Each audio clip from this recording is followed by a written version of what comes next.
안녕하십니까, 장 감독입니다. 오늘 제가 한번 던져볼 이야기는 삼성하고 약간 연관이 있는데요. 지금 뉴스에 보면은 삼성의 위기다, 삼성이 어떻게 하다 여기까지 갔냐, 뭐 난리가 아니죠. 그리고 삼성의 주가가 안 오르는 이유, 삼성은 엄청난 그 호황기를 13년간 이상 누리다가 지금 거의 정체된 지가 뭐 5년, 7년? 지금 계속 정체다. 왜 그러냐, 뭐 그런 얘기가 나오면서 갑자기 제가 옛날에 한참 광고 많이 했을 때 삼성의 광고 영업을 하러 들어간 적이 있습니다. 그건 쉬운 일이 아니에요. 삼성 자체 내에도 이미 대형 기획사, 흔히 말하는 제일 기획도 갖고 있던 시대고, 그리고 그런 그 알짜배기 광고 사업 굉장히 그 버짓이 크거든요. 한번 광고를 한다는 건 대기업들이 절대로 저 같은 개인한테는 주지 않습니다.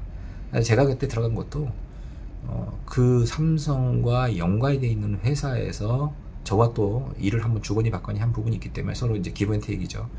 그렇기 때문에 그런 기회가 왔던 거죠, 당시에. 그래서 그 광고 영업을 한번 하러 들어갔는데, 그 광고가 어떤 광고냐면 흔히 말하는 TV 광고가 아니고요. 당시 이건희 회장님이 살아계셨을 때 이제 그분한테 앞으로 차세대 사업을 어떤 사업을 하겠다라고 어떻게 보면 각 팀마다 이건희 회장이 볼 수 있는 광고를 따로 만들어요. 그 어떻게 보면 이제 포맷이 30초짜리 뭐 1분짜리가 아니라 미래엔 어떤 기술이 적용된 삼성 제품이 이런 식으로 나올 것이다, 그런 영상이에요. 실제 광고에 들어가는 메인 모델, A급 모델들이 실제 출연을 합니다. 근데 잘 나가는 모델들이 이제, 그래서 이제 그런 제품이 선정이 되면 이제 그 모델이 또 그 광고에 또 들어갈 수 있는 또 그런 서로의 또 뒤에 커넥션이 있겠지만, 그냥 그 허접한 영상이 아니라 진짜 우리가 보는 제대로 CG 들어간 제대로 된 광고를 그 각 기획팀마다 이제 만들어내는데, 그 중에 한 그 기술팀이 저의 프레젠테이션을 받는 거예요. 저한테 광고를 줄까 말까, 어떻게 보면 그 영상을 만드는 데 있어서. 당시에 제가 갔을 때가 캐논에서 최초로 DSLR을 만든 다음에 동영상이 이제 투입이 되고, 우리 지금은 이제 흔하죠. 이제 핸드폰 카메라도 엄청난 동영상이 이제 촬영되는 시대지만 4K다 8K다 막 어떻게 보면 말장난 같은, 흔히 말하는 4K 8K도 어떻게 보면 옛날 그 FHD보다 화질 떨어지는 4K 8K도 많습니다. 자, 중요한 거는 그 카메라 렌즈 크기와 센서의 크기인데, 그래도 DSLR들이 센서 당시에 뭐 35mm, 최초로 35mm 필름 규격에 맞는 그 규격이 처음으로 나왔을 때가 이제 OD 마크 2. 지금부터 한 4년, 5년 됐던 얘기 같아요. 그때 당시에 그게 나오면서 드디어 DSLR로 2만원 렌즈를 달고, 그 아주 전문적인 그 극장용 카메라, 극장을 만들었던 그 디지털 카메라들 말고 개인이 디지털로 심도가 낮다고 하거든요. 딥백이 날아가는 심도가 엄청나게 낮으면서도 퀄리티의 영상을 찍을 수 있는 최초 시대가 이제 되는데, 그때 당시 이제 앞다퉈서 그런 카메라들을 내놓게 되고, 삼성의 그 마지막 명기죠, NX1이라는 카메라가 나오기 직전이었어요. 그러니까 캐논이 먼저 시작을 한 거죠. 그런데 그때 당시에는 그런 게 있었어요. 4기가의 그 어떤 규약 같은 게 있어서 20분 이상 촬영을 못하게, 왜냐면 굉장히 많은 일을 이제 프로세서가 하게 되는데, 그 프로세서가 더 열을 받으면 어떻게 보면 다운이 돼 버리니까 파일을 이제 다 끊어 놓는 거죠. 이렇게 딱딱딱딱 끊어 놔서 어떻게 보면 파일 관리도 표준이 없던 시대, 또는 뭐 길게 찍어서 이제 무제한 촬영이 이제 불가능하던 시대, 뭐 이렇게 하는 게 딱 정확한 것 같아요. 끊음으로써 어떻게 보면 순간 셧다운 됐을 때를 대비하는 그 이유도 될 테니까, 이제 그런 어떤 과도기적 시기였어요. 하지만 그래도 굉장히 행복했던 시기죠.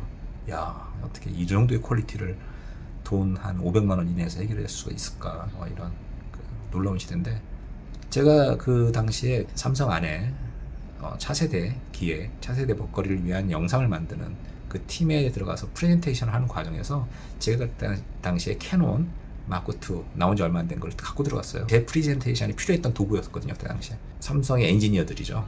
제가 만났던 분들이 어느 한 팀에, 그분들은 이미 공학 박사들인 거죠. 다 굉장히 관심을 보이는 거죠.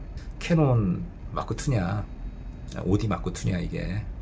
자, 근데 이거 뭐 몇 분 찍혀요, 뭐 어떻게 찍혀요, 뭐 이런 걸 너무 제 광고 프레젠테이션보다 그걸 더 궁금해하는 거예요. 그분들이 갑자기. 아마도 그분들이 그 다음에 그 삼성의 NX1에 관계된 일을 하셨던 분들이지 않을까. 그래서 이제 명기가 탄생하기 직전에 굉장히 궁금했던 게 많았지 않았을까. 나온 지 얼마 안 됐으니까 그분들이 실물을 또 이렇게 보면서 이렇게 되게 궁금해하는 것들이 많은 거죠. 그래서 제가 이제 뭐 제가 아는 상식 내에서 이걸 쓰면서 느꼈던 점들을 다 이제 말씀을 드렸는데, 그분들이 했던 말들 중에 가장 기억에 남는 말이 뭐냐면, 이 열을 어떻게 잡았지? 이 말이 제 그때 당시 기술에 싹 들어온 거예요. 그분들의 가장 핵심은 뭐냐면 기술이 없어서가 아니라 열을 어떻게 잡지? 열과의 싸움이다. 근데 그로부터 지금 15년의 세월이 흘러서 수많은 스마트폰들을 저도 많이 써봤고, 또 수많은 IT 기기들, 또 수많은 제 카메라들 굉장히 많이 써봤거든요. 결국 이제 세월이 발전하면서 엄청난 고용량을 고효율로 이 컴퓨팅 파워라고 하죠. CPU든 뭐 GPU든 막 갈구면서 그걸 끌어내려면 태생적으로 그 열을 막을 수가 없다. 성능이 높아지는데 열이 안 나는 기구는 없고, 또 열이 많이 남으로써 기계는 그 부분 때문에 스트레스가 누적돼서 처음에 성능이 안 나오고 점점 맛이 간다. 지금의 2024년도 열과의 싸움에서 삼성이 지금 최근에 그 GOG 사태인가요? 저 삼성 갤럭시 플래그십 중에서 20인가 21인가 발열을 억제하지 못해서 자기네들이 몰래 다운을 시켜버리는 거예요. 그 컴퓨팅 파워를 CPU, APU라고 하는. 자, 그게 이제 걸리는 바람에 난리가 났었죠, 난리가. 그 이후부터 나는 삼성이 이런 열에 대해서 적극적으로 대처하지 못했고, 스냅드래곤이 더 이상 삼성이 수주를 안 맡기면서 이제는 더 심해졌죠. 더 이제 아예 판이 그쪽으로 넘어가 버린 상황이 아닌가. 뉴스에서 그렇게 나오더라고요. 전문가분도 결국 그 얘기들을 앞서 다투고 있고, 인텔의 그 창립자였던 무어라는 분, 무어의 법칙 유명하잖아요. 매년 컴퓨터는 2배씩 오른다. 컴퓨팅 파워는 2배씩 계속 업그레이드가 된다. 근데 그 무어의 법칙이 어느 시점까지는 계속 가다가 최근에 한 5년 전부터 7년 전부터는 그게 안 통하는 거죠. 1년에 2배씩 컴퓨팅 파워가 올라가야 되는데, 그 2배씩 올라가면서 그 열이 못 견디는 거예요. 또 점점 기계는 얇아지고 작아져야 되니까 테크놀로지가 한계에 다다른 상황이 벌어졌고, 더 이상 무어의 법칙이 안 통했을 때 각 기업들이 그때 탈출하는 방법들이 뭐였냐. 그냥 아예 됐고 내가 만들래. 우리는 그 다른 기능 필요 없고 내가 필요한 딱 이 정도만 난 필요해. 또는 이걸 위해서 나는 뭘 가감히 포기할 수 있어 라는 식으로 해서 애플의 M1 칩도 그런 계열이고, 그냥 자기네들이 칩을 직접 설계를 해서 직접 TSMC에다 막혀서 뽑아내는. 그래서 무어의 법칙이 막히는데도 불구하고 과감하게 제할 건 제하고 딱 특화된 걸로 해서 더 치고 올라가는. 그러니까 컴퓨팅 파워는 결국 깨진 거죠. 무어의 법칙을 더 이겨낼 수밖에 없는. 무어의 법칙을 못 이겼지만 그런 식으로 돌아서 다시 또 획기적인 시대로 가는 그런 시대로 접어들었다. 그래서 각자의 회사들이 이제는 각자의 자신이 필요한 칩을 개발하는 시대에 접어들었는데, 이 삼성의 그 파운더리 시스템이 그럴 때 더 좋게 일거리 많이 받아와야 되는데 못 받아오는 거죠. 왜냐? 그 사이에 기술이 낙후되고, 이 낙후된 걸 따라가려면 엄청나도 자본으로 한번 더 재투자가 돼야 되는데, 그 시기를 또 조금씩 늦춰지다 보니까 이제는 격차가 어느 정도 벌어진 게 아니냐라는 애널리스트들의 수많은 리포트가 나오고 있죠. 제가 삼성 걱정할 정도의 짬밥도 아니고 제 인생도 참 불쌍한 인생이지만, 지금 확실히 그런 부분에서 삼성이 진 게 아닌가라는 생각은 저도 들고 있어요.